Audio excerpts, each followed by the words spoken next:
அப்பா, என்ன மனம், வீடே மணக்குது. கருவேப்பிலை தொக்கு செய்யலாமா?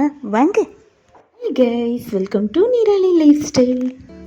கடாய் இல்லைன்னா பேனில் 1 டேபிள் ஸ்பூன் ஆயில் விட்டு உளுந்து, வடகல்ல பருப்பு, தனியா, மிளகு, ஒரு லெமன் சைஸ் புளி நல்ல பொன்னிறமாக வறுத்து எடுத்துக்கோங்க.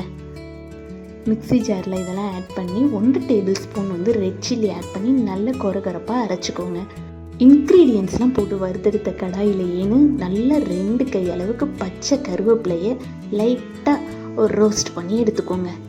நம்ம கொரகொரப்பாக அரைச்சி வச்சுருந்த பேஸ்ட்டில் இந்த கருவேப்பிலையை ஆட் பண்ணி கொஞ்சமாக உப்பு சேர்த்து நல்லா பேஸ்ட் கன்சிஸ்டன்சிக்கு அரைச்சிக்கோங்க.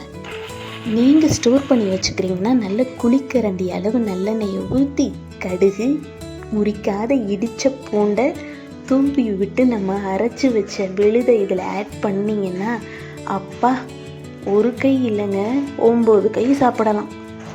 நான் இன்றைக்கி கம்மியான குவான்டிட்டியில் தாங்க செஞ்சுருக்கேன். 3 ஸ்டோர் பண்ணி வைக்கிறதுக்கு பாட்டில் ஆட்டு போட்டிருக்கேன். அது வந்தோடனே உங்கள்கிட்ட காட்டுறேன்.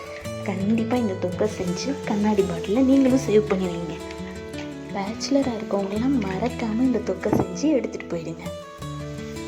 கொஞ்சம் பெருங்காயம் ஆட் பண்ணிக்கோங்க. அப்பா, அவ்வளோ வாசமாக இருக்கும். இந்த தொக்குக்கு அடுத்து நான் செய்ய போகிறது முருங்கைக்கீரை தொக்கு. அதுக்கப்புறம் என்ன செய்வேன்னா பூண்டு தொக்கு. இந்த வீக்கே தொக்கு வீக்கு. யாருக்கெல்லாம் இந்த கடாய் சோறு பிடிக்கும்னு சொல்லுங்கள்.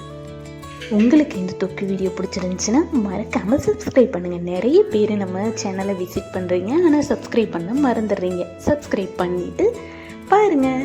இதே மாதிரி ஒரு ஸ்வீட்டான வீடியோவில் பார்க்கலாம். பாய்.